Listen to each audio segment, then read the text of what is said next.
Good evening my dear viewers. मैं दुर्गेश सिंह आज फिर से आपके सामने हाजिर हूँ हिस्ट्री ऑफ इंग्लिश लिटरेचर का थर्ड पार्ट लेकर। जैसा कि मैंने आपसे कहा था कि हमारी सीरीज चल रही है हिस्ट्री ऑफ इंग्लिश लिटरेचर की। तो on which church door Martin Luther nail up his list of criticism, कि कौन से चर्च के गेट पर मार्टिन लूथर ने अपनी क्रिटिसिज्म की जो लिस्ट थी उसको लगाया था। तो मैं आपकी जानकारी के लिए आपको बता दूं कि जो रिफॉर्मेशन की शुरुआत है जनरली 31 अक्टूबर 1517 से मानी जाती है। 1517 से मानी जाती है। इस दिन इसमें विटनबर्ग चर्च जो था, विटनबर्ग चर्च के गेट पर मार्टिन लूथर ने अपनी थीसिस को लगाकर पपेसी और चर्च को क्रिटिसाइज़ किया था और इन्हीं को रिफॉर्मेशन की शुरुआत करने वाला माना जाता है। Next question, in which year Martin Luther nail up his list of criticism, कौन सा साल था जब मार्टिन लूथर ने अपनी क्रिटिसिज्म की लिस्ट को विटनबर्ग चर्च के गेट पर लगाया था। तो आपको पहले ही क्वेश्चन में मैंने बता दिया है कि वो ईयर था 1517, जिसमें इन्होंने अपनी थीसिस को विटनबर्ग चर्च के गेट पर लगाकर पोप और पोप की नीतियों की आलोचना की थी। Next question, in how many parts the Christian Europe was divided, जो क्रिश्चियन यूरोप था कितने भागों में बटा हुआ था। तो जो क्रिश्चियन यूरोप था, मैं आपको बता दूं कि ये 2 भागों में बटा हुआ था। एक भाग तो था कैथोलिक, एक जो क्रिश्चियन थे कैथोलिक धर्म को मानने वाले थे, और दूसरे थे प्रोटेस्टेंट धर्म को मानने वाले। ये 2 भागों में बटा हुआ था।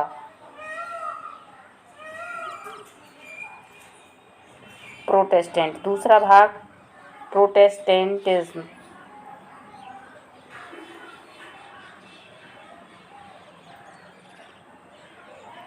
को मानने वाला था। यानी 2 भागों में यूरोप के जो क्रिश्चियन थे 2 भागों में बटे हुए थे, एक थे कैथोलिक और दूसरे थे Protestant. Next question, in which country and countries the supremacy of pope was found, कि कौन सा देश या कौन से देशों में पोप की सत्ता पाई जाती थी। England, Holland, Germany, all of these. तो ये सभी देश थे जिनमें पोप की सत्ता थी और इसके विरोध में प्रोटेस्टेंट धर्म को चलाया गया। पोप की सत्ता कैथोलिक धर्म को मानने वाले संप्रदाय में होती थी और जो प्रोटेस्टेंट वाले थे वो इसके विरोधी थे और वो उसमें कुछ बदलाव चाहते थे, इसलिए धर्म सुधार आंदोलन चलाया गया। तो ये तीनों ही देश इसके अंतर्गत आते हैं। इन तीनों में ही सुप्रीमेसी ऑफ पोप पाई जाती थी। In which movement the supremacy of pope brought to an end, इनमें से कौन सा आंदोलन था जिसमें पोप की सत्ता को समाप्त कर दिया गया। रिनेंसा, रिफॉर्मेशन, प्रोटेस्टेंट, कैथोलिक। तो जो रिनेंसा था इसमें तो जो जो पढ़े लिखे लोग थे, सक्षम लोग थे, उन्होंने जागरूक करने का कार्य किया, यानी इसमें पुनर्जागरण का कार्य किया गया। लेकिन जो रिफॉर्मेशन पीरियड है इसमें धर्म सुधार का कार्य किया गया, इसी में कैथोलिक धर्म को सुधारा गया था। Next question, in which century a discontent and revolt and against the Pope church has been started in England, कि कौन सी सेंचुरी थी जिसमें पोप के और चर्च के अगेंस्ट एक विद्रोह इंग्लैंड में पाया गया। 13th century, 14th century, 15th century और 16th सेंचुरी, इनमें से कौन सी वो सेंचुरी थी। तो ये सेंचुरी 14th सेंचुरी मानी जाती है, जो एलिजाबेथन पीरियड है उसमें ये रिफॉर्मेशन चलाया गया था। तो ये हमारा ऑप्शन बी यहाँ राइट हो जाता है।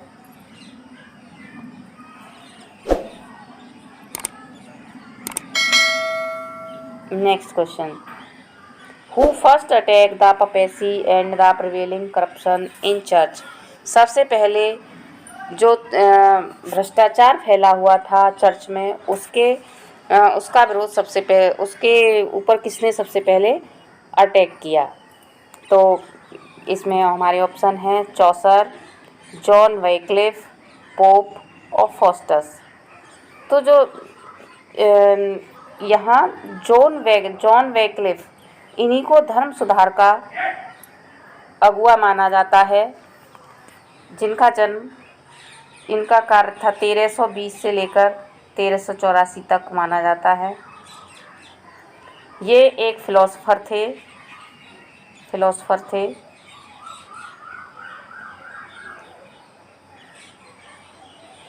और इन्होंने बाइबल का ट्रांसलेशन किया था, बाइबल को ट्रांसलेट किया था। और जॉन वैक्लिफ को ही इसके सुधार का अगुआ माना जाता है। इन्होंने ही सबसे पहले रिफॉर्मेशन की शुरुआत की थी। इन्हें मॉर्निंग स्टार ऑफ रिफॉर्मेशन माना जाता है। ध्यान रहे कि चौसर को मॉर्निंग स्टार ऑफ रेनेसां बोला जाता है, लेकिन morning star of reformation John Wycliffe को कहा जाता है। इतना आपको विशेष ध्यान रखना है। इनमें से क्वेश्चन आए तो आपको बिल्कुल भी कंफ्यूज नहीं होना है। अगर मॉर्निंग स्टार ऑफ रिफॉर्मेशन पूछता है तो जॉन वैक्लिफ हैं, और अगर मॉर्निंग स्टार ऑफ रेनेसां पूछा जाता है तो वो चौसर हैं। Next question, who is called the morning star of reformation. ये मैंने आपको पहले ही बता दिया, इसमें हमें ज़्यादा डिस्कस करने की आवश्यकता नहीं है कि जो मॉर्निंग स्टार ऑफ रिफॉर्मेशन माने जाते हैं जॉन वैक्लिफ माने जाते हैं। Next question, what is the term which is used for the followers of John Wycliffe. जो जॉन वैक्लिफ के फॉलोअर थे उनको क्या कहकर पुकारा जाता था। ऑप्शन ए जॉनी, बी लोलार्ड्स, सी लूलर्स और डी नन ऑफ दीज। तो हमारा यहाँ राइट ऑप्शन है लोलार्ड्स। वैक्लिफ के जो फॉलोअर थे उनको लोलार्ड्स बोला जाता था। Which English king patronized Protestantism in England. England का कौन सा राजा था जिसने प्रोटेस्टेंट धर्म को संरक्षण प्रदान किया। Henry fifth, Henry six, Henry seventh और हेनरी एट्थ। तो यहाँ हमारा राइट ऑप्शन है हेनरी एट्थ। हेनरी एट्थ ही वो राजा था जिसने प्रोटेस्टेंट रिलीजन को पैट्रोनाइज किया, क्योंकि इनके कोई मेल संतान नहीं थी और पहली पत्नी से, इसलिए ये मेल संतान पाने के लिए दूसरा विवाह करना चाहते थे, लेकिन जो पोप थे उसमें बाधाएं अटका रहे थे, इसलिए इन्होंने पूरी तरह से इसको पोप की सत्ता को समाप्त कर दिया और प्रोटेस्टेंट धर्म को संरक्षण प्रदान किया। Next question, why Henry eighth wanted to do second marriage. कि हेनरी एट्थ दूसरी शादी क्यों करना चाहते थे। तो यहाँ मैंने आपको पहले ही बता दिया कि इनके कोई पहली पत्नी से मेल संतान नहीं थी, इसलिए ये नहीं चाहते थे कि इनके बाद कोई इनकी बेटी इनकी गद्दी पर बैठे शासन करे, इसलिए मेल संतान पाने के लिए दूसरा विवाह करना चाहते थे। Right option C, for a male child. In which year Henry eighth broke Roman Catholic completely. वो कौन सा वर्ष था जिसमें हेनरी एट्थ ने पूरी तरह से रोमन कैथोलिक को नष्ट कर दिया। Option A 1535, option B 1536, option C 1537, option D 1538। तो यहाँ राइट ऑप्शन हो जाता है हमारा 1536। ये वो साल है जिसमें इन्होंने एक एक्ट पारित किया, एक्ट ऑफ सुप्रीमेसी, इन्होंने 1534 में एक्ट ऑफ सुप्रीमेसी पारित किया। एक्ट ऑफ सुप्रीमेसी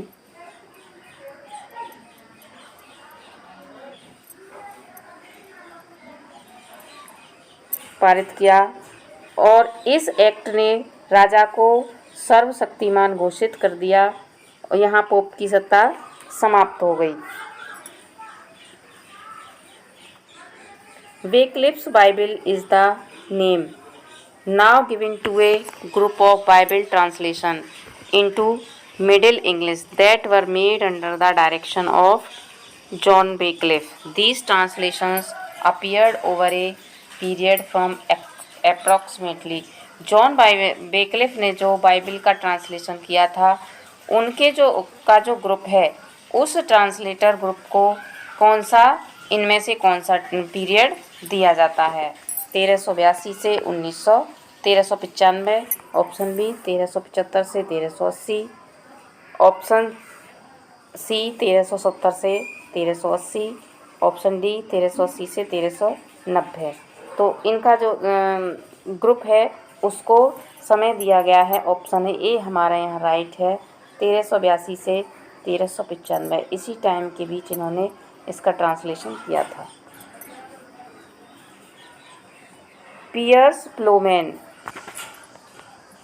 जिसको 1370 से 90 के बीच में लिखा गया is a Middle English allegorical narrative poem by, यानी पियर्स प्लोमैन जो मिडल इंग्लिश की एलिग्रिकल नरेटिव पोएम है इसको किसके द्वारा लिखा गया था? William Langland, B William Tyndale, C John Gower, D John Gay. तो यहाँ हमारा राइट ऑप्शन है ऑप्शन ए विलियम लैंगलैंड। ये इन्हीं की रचना है, विलियम लैंगलैंड की Piers Plowman. Next question, Sir Gawain and the Green Knight is a late 14th century Middle English के Sir Gawain and the Green Knight ये क्या है? 14वीं शताब्दी के मध्य की इंग्लिश का ये क्या है? ड्रामेटिक रोमांस है, चिवेलरिक रोमांस है, बैलड है या मॉक एपिक है? तो यहाँ हमारा राइट ऑप्शन है कि ये एक चिवेलरिक रोमांस है।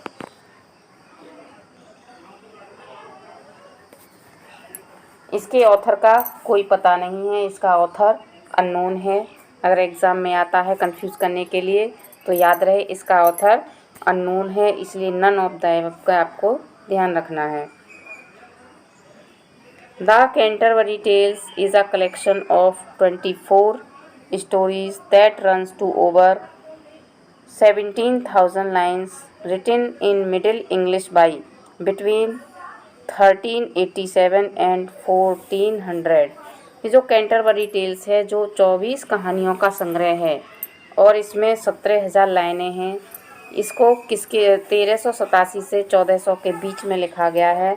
तो ये किसके द्वारा लिखा गया? जॉफ्री चौसर, जॉन गोवर, William Tyndale, John gay.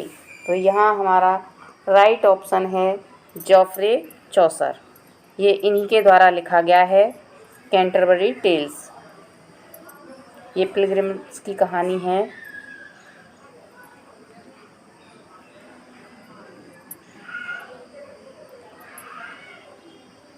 कन्फेसियो Amantis the lovers confession is a 33,000 line Middle English poem. जो कन्फेसियो अमांटिस है जिसको द लवर्स कन्फेशन बोला जाता है, इसमें 33,000 लाइनें हैं। ये मध्य इंग्लिश की पोएम है। किसके द्वारा लिखी गई है? John Gower, John Gay, William Tyndale, option D Geoffrey Chaucer. ये किसके द्वारा लिखी गई है? तो यहाँ हमारा राइट ऑप्शन है जॉन गोवर। जॉन गोवर ये एक इंग्लिश पोइट थे।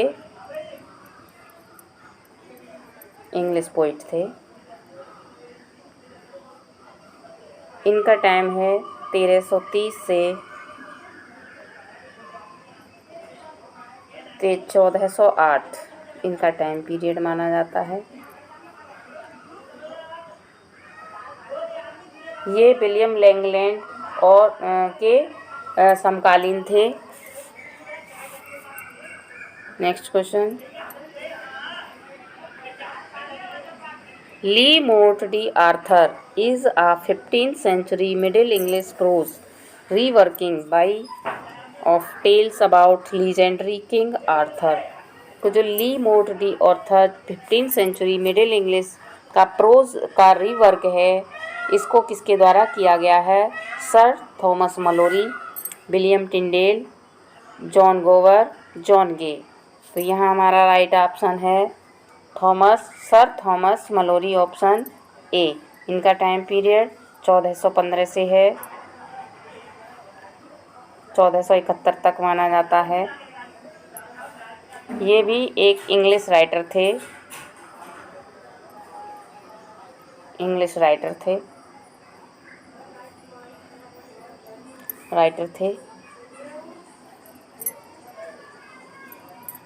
Next question, liturgy refers to the customary public worship performed by a religious group. Liturgy plays were performed, कि लिटर्जी एक प्रकार का ग्रुप था और जो लिटर्जी प्ले थे किसके द्वारा परफॉर्म किए जाते थे?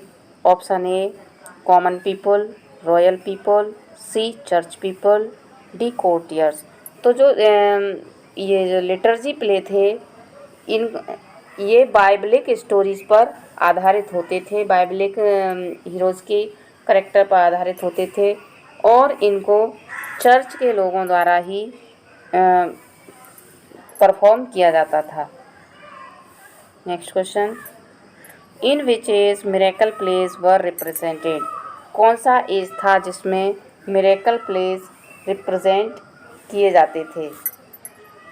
Option A ancient age, B middle age, C classical age, D 15th to 16th century. तो यहाँ हमारा ऑप्शन डी राइट हो जाता है। जो मिरेकल प्लेज थे ये रिप्रेजेंट किए जाते थे 15 से 16वीं सेंचुरी में। इनका एक और नाम है, इनको सेंट्स प्ले के नाम से भी जाना जाता था। इनका दूसरा नाम सेंट्स प्ले भी माना जाता है, इनको सेंट्स प्ले भी बोला जाता है। ये एक प्रकार का ड्रामा था जो मिडिल एजेस में होते थे और मिरेकल प्लेज में किसी वास्तविक कहानी होती थी जिसको यहाँ पर प्ले किया जाता था, या संत निकोलस की कहानी होती थी। तो ये यहाँ हमारी ये समाप्त होती है आज की वीडियो। उम्मीद है आपको समझ में आई होगी। अगर आपको वीडियो अच्छी लगी हो तो प्लीज़ वीडियो को शेयर करें और चैनल को सब्सक्राइब करें। मिलते हैं अगली वीडियो में। धन्यवाद।